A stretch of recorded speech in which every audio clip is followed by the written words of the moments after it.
Before Revelation shows us the beast, the mark, the trumpets, or the judgments coming upon the earth, God first takes John into heaven.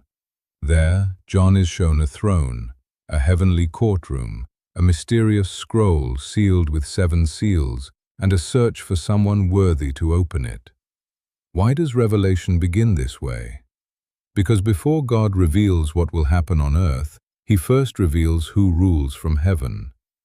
Revelation is not a story about Satan taking control.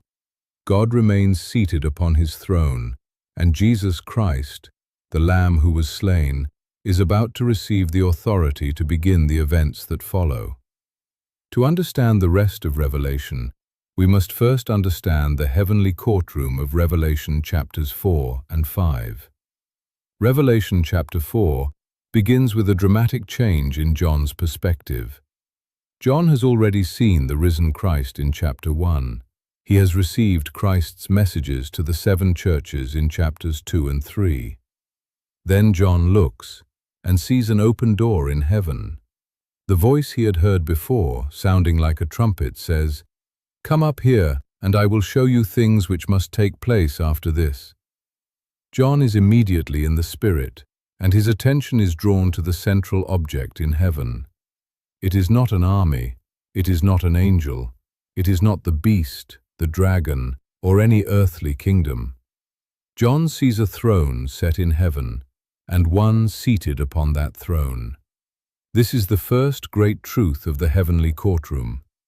God is on His throne. The events revealed later in the book do not catch God by surprise.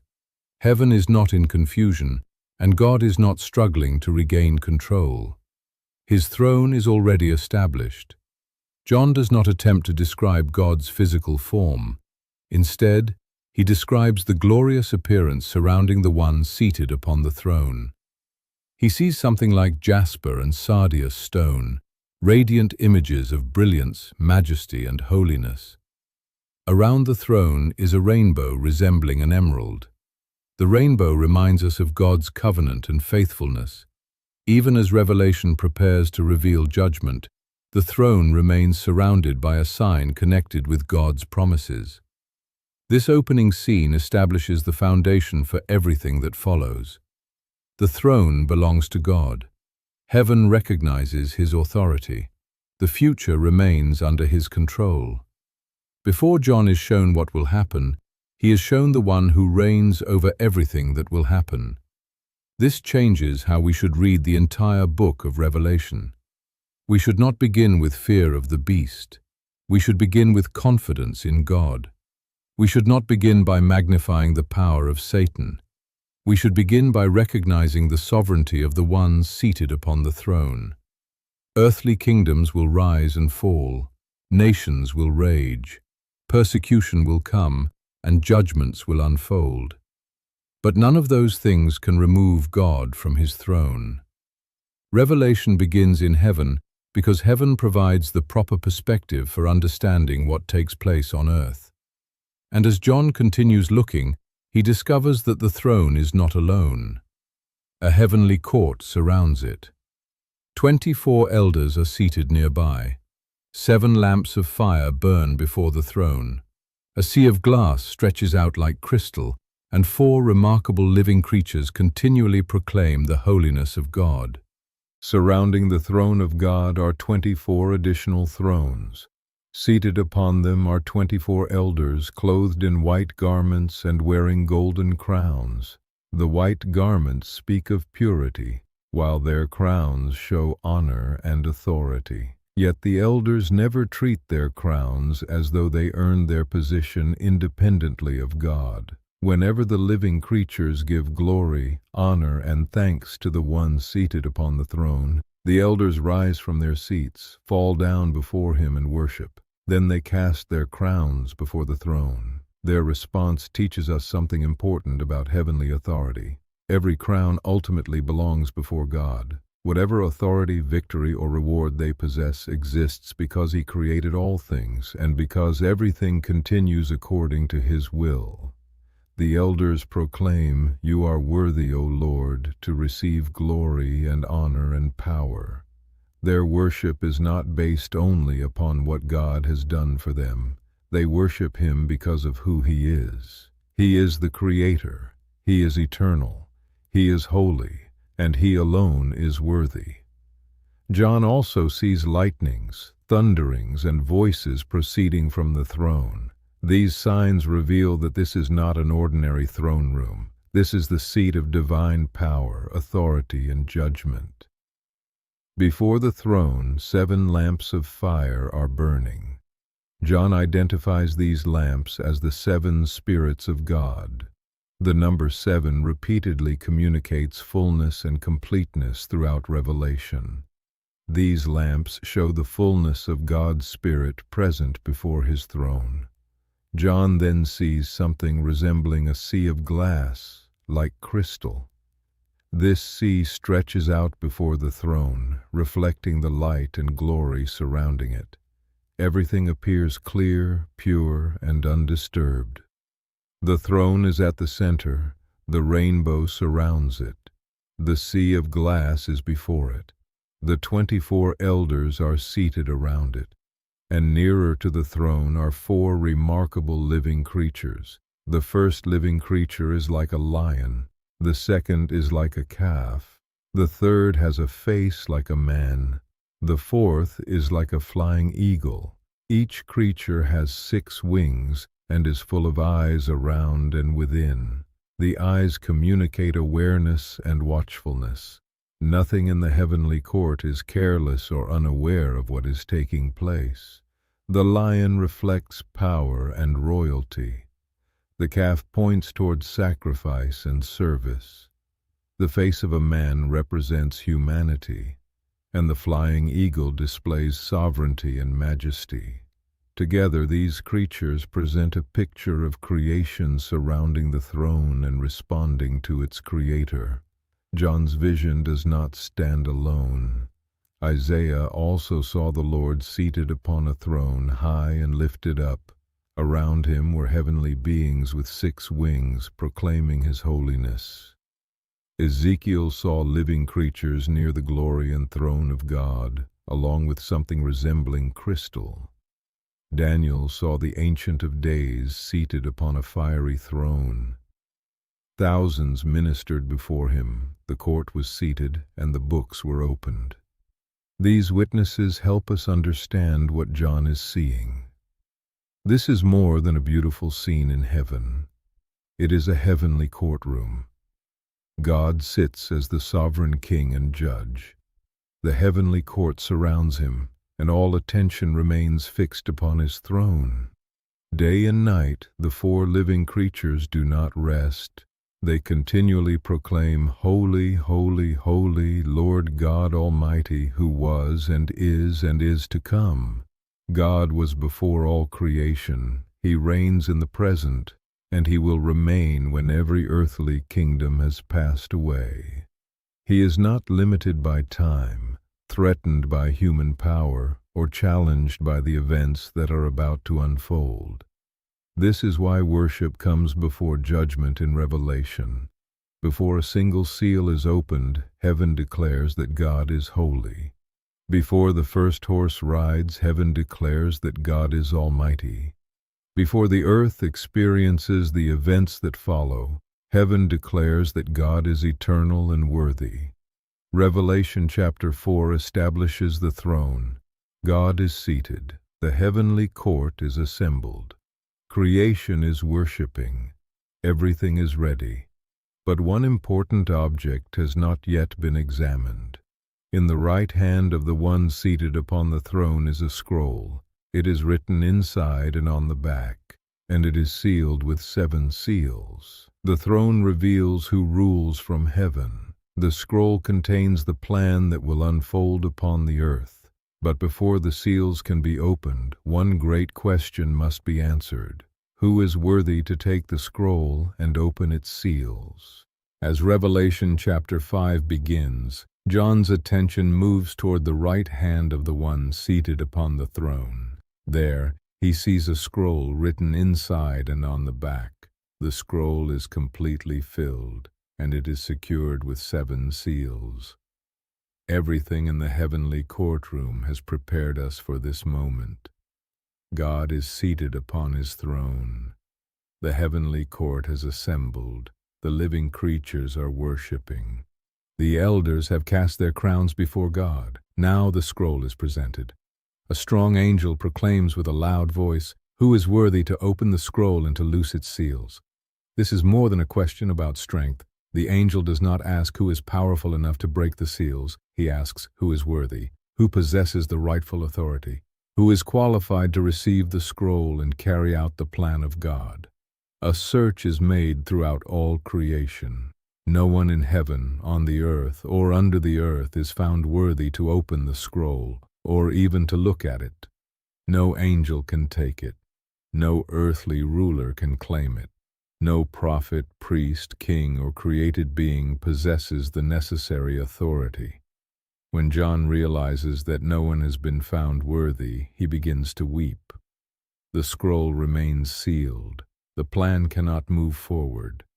The events that John has been invited to witness cannot begin unless someone worthy is found. But one of the elders speaks to John, "Do not weep. Behold, the Lion of the tribe of Judah, the Root of David, has prevailed." John is told to look for a lion. The Lion of Judah has conquered. The promised king from the line of David has prevailed and possesses the authority to open the scroll. But when John looks, he does not first see a lion. He sees a lamb. The lamb is standing near the throne as though it had been slain. This is one of the most powerful images in the entire book of Revelation. Jesus is the conquering lion, but he is revealed as the sacrificial lamb. He did not overcome through human armies, political power, or earthly violence. He prevailed through his sacrifice.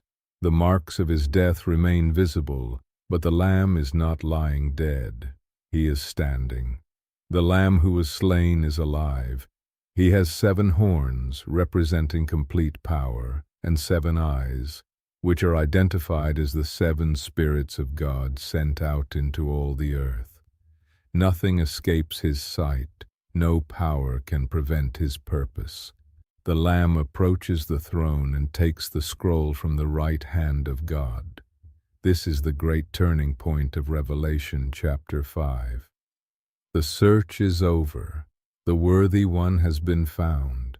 Jesus Christ receives the scroll. The moment he takes it, the 4 living creatures and the 24 elders fall down before him. Each elder has a harp and golden bowls filled with incense, which are the prayers of the saints. The prayers of God's people are not forgotten. They are present in the heavenly courtroom as the Lamb prepares to open the seals. Then heaven sings a new song. You are worthy to take the scroll and to open its seals. Why is the Lamb worthy? Because he was slain. By his blood he redeemed people to God from every tribe, tongue, people, and nation. His authority is inseparably connected to his sacrifice and redemption. The Lamb has made his redeemed people kings and priests to God, and they shall reign upon the earth. The worship then expands beyond the living creatures and the elders. John hears the voices of countless angels surrounding the throne. They proclaim that the Lamb who was slain is worthy to receive power, riches, wisdom, strength, honor, glory, and blessing.